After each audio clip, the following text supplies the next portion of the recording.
In the heart of a bustling city, nestled among the cacophony of traffic and the neon glow of the nightlife, there stood a Popeyes restaurant.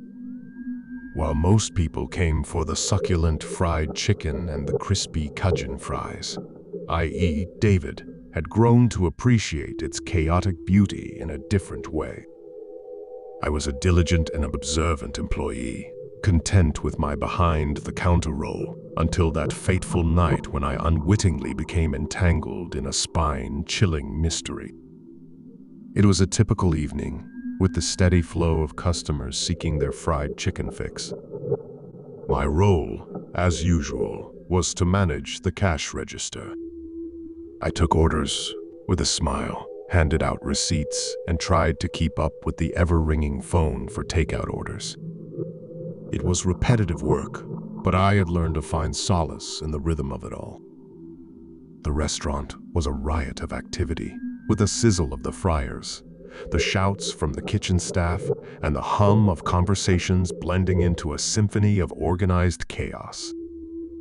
But tonight, I noticed something different. A palpable tension seemed to hang in the air like a storm cloud about to burst. The employees' voices were hushed, their expressions unusually serious.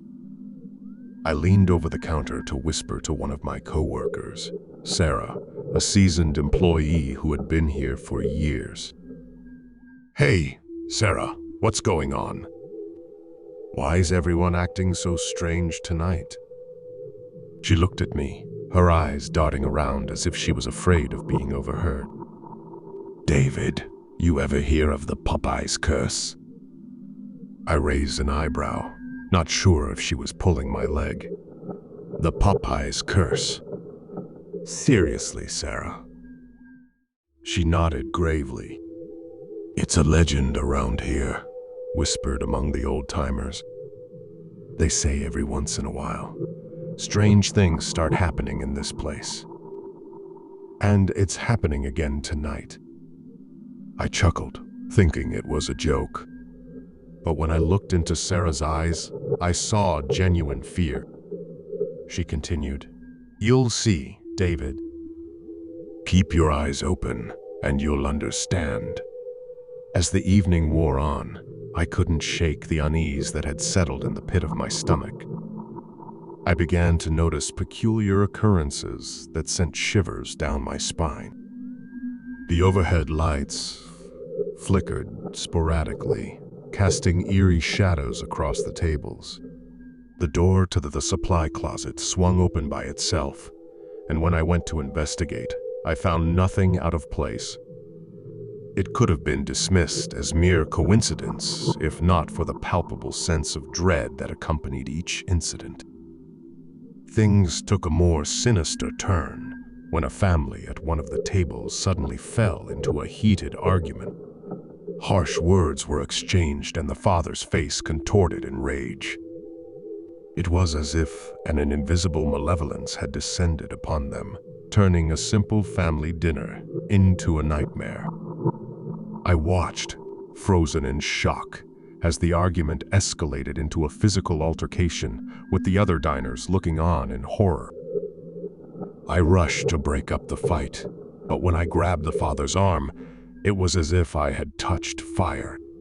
He turned on me with a snarl, his eyes filled with a darkness that sent a chill through my very soul.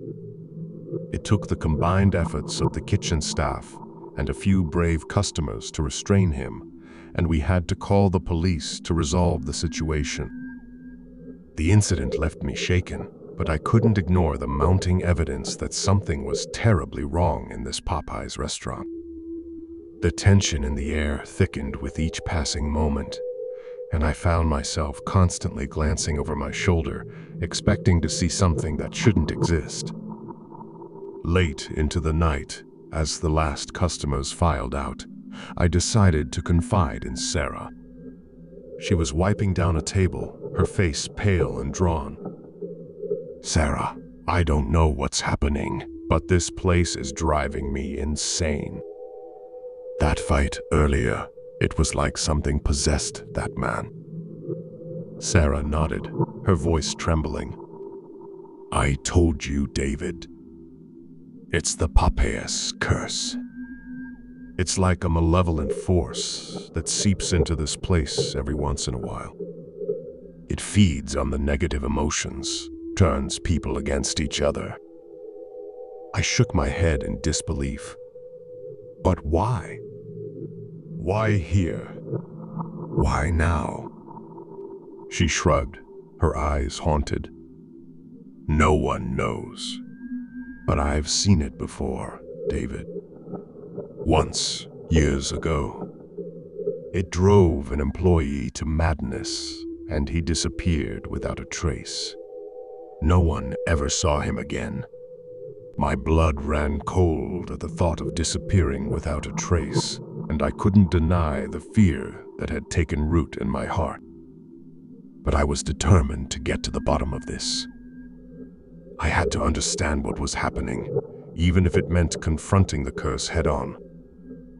The night grew darker, and the restaurant became eerily quiet. I decided to stay late to see if I could catch a glimpse of whatever was causing this malevolence. I took my position behind the counter, watching the security cameras intently. As the minutes ticked by, I noticed something on the camera feed. A shadowy figure, almost imperceptible, moved along the far wall of the dining area. It was there one moment and gone the next, like a whisper in the night. I zoomed in, my heart pounding, and saw a face, twisted in a grotesque grin, staring directly at the camera. I couldn't breathe. I had proof that something was terribly wrong. I grabbed my phone and texted Sarah, telling her to come to the security room immediately. When she arrived, she gasped at the image on the screen. "That's it, David," she whispered, her voice trembling. "That's the curse. It's real, and it's here." We decided to investigate further. Armed with flashlights, we ventured into the darkened dining area, our footsteps echoing in the silence. The oppressive atmosphere seemed to weigh down on us, making it hard to breathe. As we searched, we'd faint whispers, like distant voices carried on the wind. They were unintelligible, but they sent a shiver down my spine. Sarah and I exchanged nervous glances, but we pressed on, determined to uncover the truth. In a corner of the dining area, we found a scrap of old newspaper hidden beneath a table.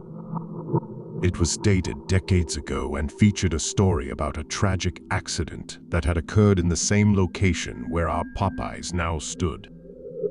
A fire had claimed the lives of several people, and the place had been plagued by misfortune ever since. "This must be the source of the curse," I said, my voice barely above a whisper. "The pain and suffering from that fire, it lingers here, and it feeds on negative emotions." Sarah nodded, her eyes wide with realization. "We have to break the curse, David. We can't let it continue." We decided to hold a sort of impromptu séance, hoping to put the restless spirits to rest. We gathered a few candles and sat in a circle in the middle of the dining area. I didn't know much about such things, but Sarah assured me that our intentions were what mattered. As we lit the candles and closed our eyes, a chill settled in the room. I could feel a presence, like a weight pressing down on my chest. Sarah began to speak, her voice strong and unwavering.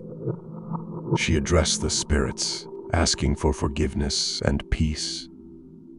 And then, something incredible happened.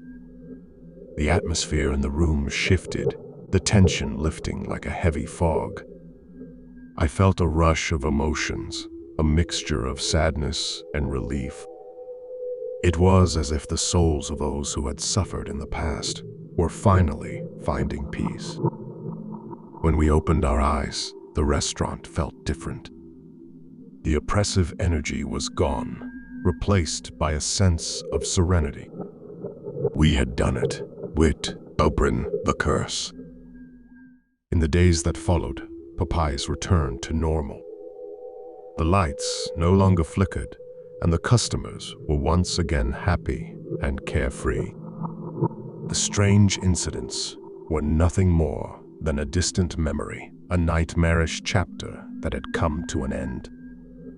As for Sarah and me, we shared a bond forged in the crucible of that horrifying experience. We knew that we had witnessed something beyond explanation. And though we couldn't erase the past, we had brought closure to the restless spirits that had haunted the Popeyes restaurant for so long. So, the next time you step into a bustling Popeyes, savoring the taste of Cajun fries and crispy fried chicken, remember that the walls of that restaurant hold secrets. Secrets of a curse, a malevolent force that feeds on negativity and despair. And if you ever find yourself in the presence of the unexplained, remember the tale of David and Sarah, the diligent employees who dared to confront the horror that lurked within the ordinary.